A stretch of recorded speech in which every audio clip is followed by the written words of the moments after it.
Hi guys, it's Blackie. Okay, today continuing with the 10 C's of Dave Canterbury, we're going to move on to cordage. Now cordage is one of your construction bullet points. It's something that allows me to create in the field other things. So for a moment, let's not talk about the specific cordages, but let's talk about what cordage brings us. Cordage allows me to take raw material from the forest, limbs, tree trunks, branches, etc., bundles of pine straw, bundles of grasses, bundles of cattail, and in some way bind it to turn it into some other useful object, like taking the bundles of straw and turning it into a mat to lay upon and it not smear everywhere. I can make a quick loom and pack it full and pull it tight, and therefore have something to get me insulated from the ground, make a better night's sleep. Also, cordage allows me the option of being able to create things that are very useful.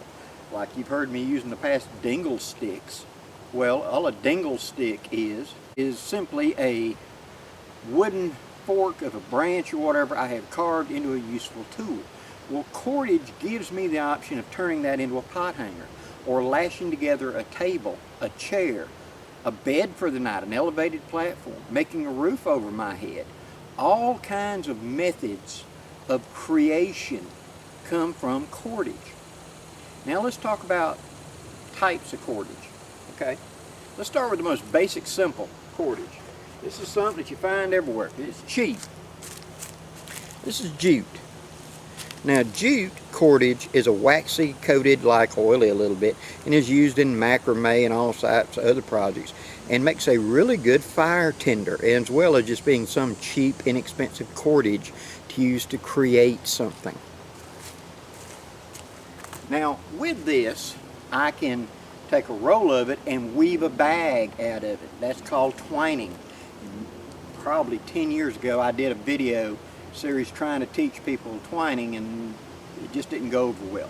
I didn't have the camera skills that I got today, and I may at some future date. But twining was how our ancestors took field-made cordage, where they'd roll it up on their thigh and have odd length pieces and turn it into bags, shoulder straps, etc. It's a super simple technique of creation where they could then turn it into, like I said, a carrying bag, or a large bundle bag to be like a backpack, or a whatever, made from raw materials out here in the field. They could create it. So creation of cordage is one of our skills that we need to know. You need to understand the basic principle of how to create cordage on your own. And this is a great raw cordage to practice with, because it's not horribly strong. It's probably got like 30-40 pound strength to sit there and bear down on it.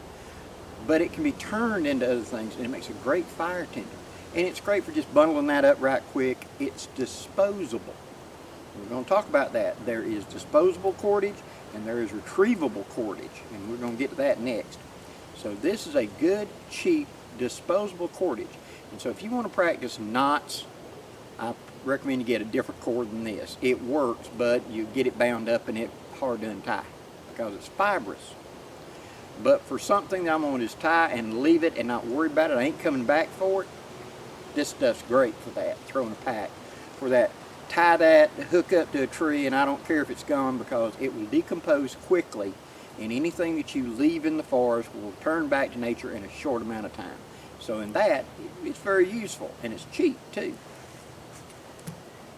Second, we're going to talk about paracord.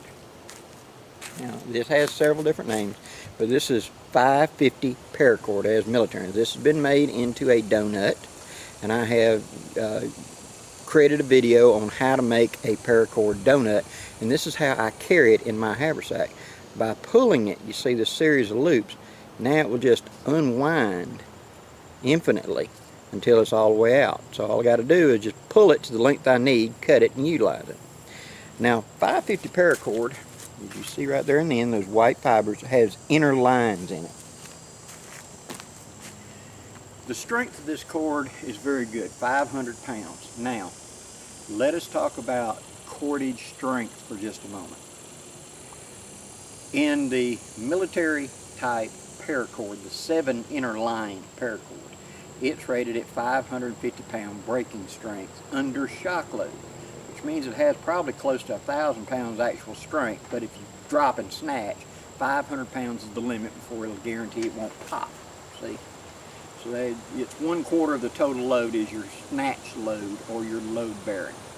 So that's an extremely strong cord and is overkill for 90% of what we're doing. But if I'm going to be creating something that's load bearing, like I'm making a chair for me to sit in, or I'm taking this and I'm making an elevated platform for me to sleep on, paracord is a very good choice for that, because this would give me some peace of mind. It's going to hold my little 190 pound weight no problem, and so I can easily make up a elevated platform, a chair, a table that has to be load bearing, that bridge that's crossing that water that I'm making an A-frame like the old Boy Scouts. I've got to lash together and it be there and not decompose quickly. Paracord is really, really good for that. The internal lines can be stripped out, and those lines can be used as smaller cord as well for small intricate projects, even to put through that big sail needle and sew things up. To be used as fishing line, trot lines, drop lines, snare lines, all kinds of things. And they make a cord like this that has a treated thread in it that's a fire starter, so you can get that type as well. Paracord to me is a retrievable cordage. I want to utilize this and not have to waste it. So my use for this is I'm going to utilize this, as I said, for load bearing projects and things like that. But what I make is something that I call a Bushcraft Zip Tie, and I've talked about that before. But, and we'll shift to a nice bright piece to talk about it. This is simply a piece of 550 cord that I've set up to be a Bushcraft Zip Tie. It's got a Canadian jam knot, 2 ties on the other type, so I can go around, hook real quick, pull it tight, and it'll stay there. I make up lengths of this and carry in my pack as a retrievable cordage. This is about 2.5 feet, something like that. And with this, I can lash a pack to a tree. I can make a chair right quick of some sort of lashing or whatever. And when I'm done, I pull that knot or I unhook the other end and take it off, and I retrieve my cord to take with me. So I get to use this cord over and over and over and don't waste it. I'm not just tying and cutting paracord with everything and end up with a big handful of cut up pieces of paracord. This way I save money and I retrieve this. And so retrievable cord, I have sacrificable cord and retrievable cord. Now this is my heavy duty load bearing. What is one step up from the paracord? That's going to be mule tape. Now those of you that are not familiar with that, it's used in construction a lot and electrical, of where they're pulling through, excuse me, I'm behind the shooting range, so excuse me guys, pulling the wires through the conduit pipe and things like that. It's like 1,900 pound breaking strength, and you can pick it up at Lowe's or Home Depot or something like that, usually around the electronics section. Just ask for mule tape. It's a flat white tape usually that has incredible strength. Now that is, I'm going to make something to climb up this cliff. I'll make a ladder with that. That has such strength, it can be used to retrieve my vehicle if I need to, the flip-flop winch or something like that. So that is the absolute top end. I do have some mule tape, but I don't carry it usually in my standard kit.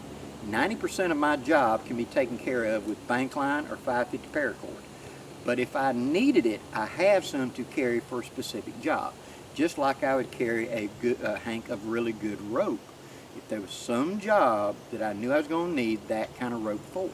See, cordage goes from thread all the way up to heavy rope, heavy, rescue tackle for your vehicle. Cordage is that whole genre of what I need it for. Now, let's talk about bank line. Bank line, and this is the actual tarred bank line. You can tell that because it's a little bit sticky. You go to pull it off, see it's kind of sticky to come off. That is tarred bank line, and it kind of sticks back when you put it back. hard bank line used for fishing lines and things like that does not rot easily, and it does not untie itself. Now, that is a problem with many of the nylon cordage. And you're going to look in Walmart or wherever, and you're going to see a similar size roll, but it's going to be just plain nylon, and it's very slick. You tie a knot and it's like it just unties itself. It is so slick, it just slides like it's greased. And so you got to have a really, really strong knot or it just slides apart. Bank line doesn't. Once you tie a knot in it, it's going to stay there. And that's the reason it was used for fishing lines and stuff. So this is one of my favorite construction lines. Now, when I make my ridge lines, I use 550 cord for the ridge line, and then I use the bank line to be the connector loops, because this into a Prusik knot will grip that paracord very solidly. So once I pull it and let go, it's there. So 550 paracord and bank line are two of my go-to cordages. Excuse me. If I don't need that 500-pound strength and I want to kind of be able to leave this, 550 paracord. Bank line. I do not have bushcraft zip ties made out of this because it's actually so sticky that once you put it, it's hard to unsticky it. You know, hard to pull it apart. Where you see the paracord, it just comes right out. So I don't have that. I will have small lengths of this. So if I reclaim this, I cut a piece to do whatever right here at this particular setting I needed to do that. When I get done, if possible, I'm going to reclaim that line. I'll wrap that up in a little hank and put it on top of the thing and reuse it as many times as I can before that's it. I don't go back to the roll unless I need a bigger piece than I carry. Okay. Now, Blackie, how much cord do you carry? Okay. That's a 50-foot piece of 550 paracord in a donut right there. I carry a 50-foot piece of some kind, green or black, brown, whatever. I carry probably a dozen or so bushcraft zip ties of something like this size on me. And then I carry several of the soft shackles as well for attaching gear, hooking things to packs, stuff like that. They're carried in the top of my haversack. Now, with that setup, I've got enough of a big piece to improvise a ridge line if I need, or to span a pretty good thing if I need to retrieve something, whatever. I also usually carry, if I'm going to be doing crafts out here, I'll be carrying some bank line. Now I always have some odd pieces of bank line in the top of the pack, but this roll will normally ride in the pack unless I'm having to pack up, so to speak, and I ain't got the room for it, in which case I'll rely on my regular cordage. The mule tape I only bring out when I'm going to need it. 2 years ago we were going to make a ladder to go from A to B across this span. It's a pretty deep drop. So what we're going to do is lash the poles together and make like a ladder so we can go down in it and go up the other bank, because it's sort of an island. And so we built a ladder in the field, and I used mule tape for that. Being able to take the two poles, hook them together in an A, and then make the mule tape run down the side and put in our rungs to climb. It works very, very well. It's a strong improvised cord, but it's a specialty cord.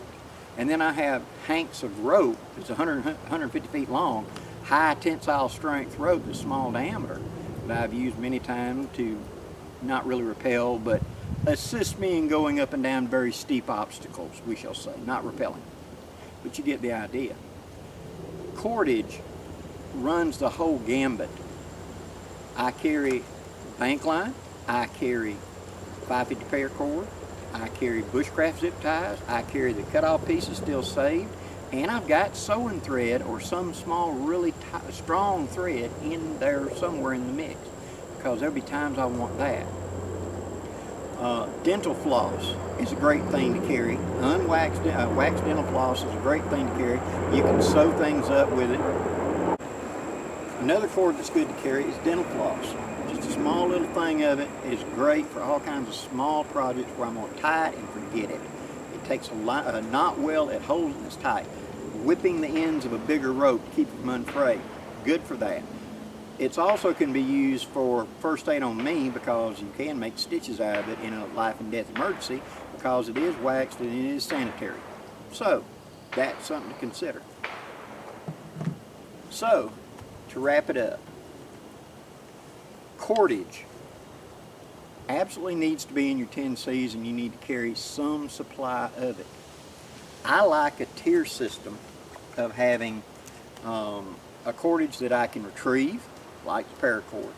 I have a cordage that I can sacrifice, usually like a little hank or two of the jute or something like that, because it can also be used for fraying up, making a bird's nest for a fire.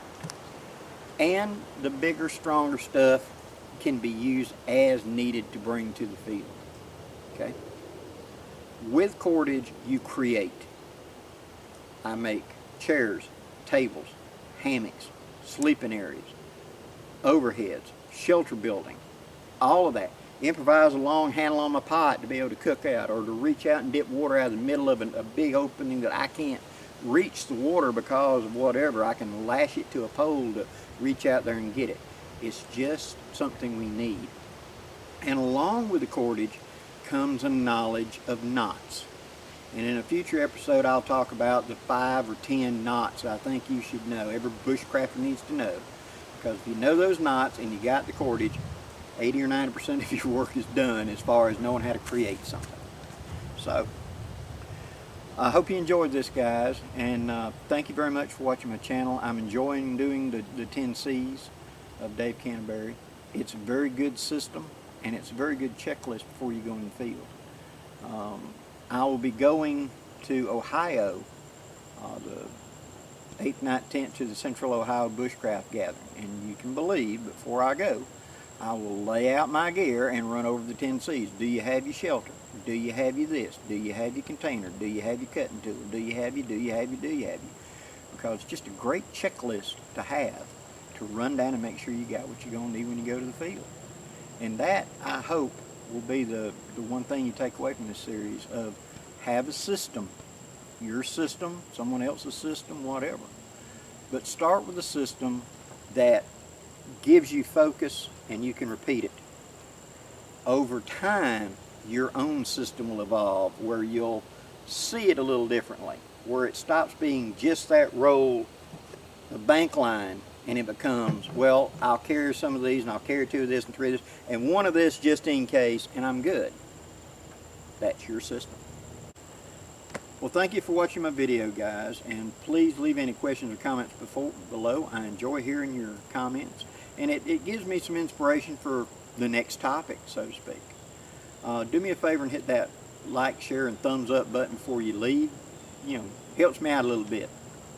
Till next time, I'm Blackie, wishing you safe journeys. Have a great day, guys.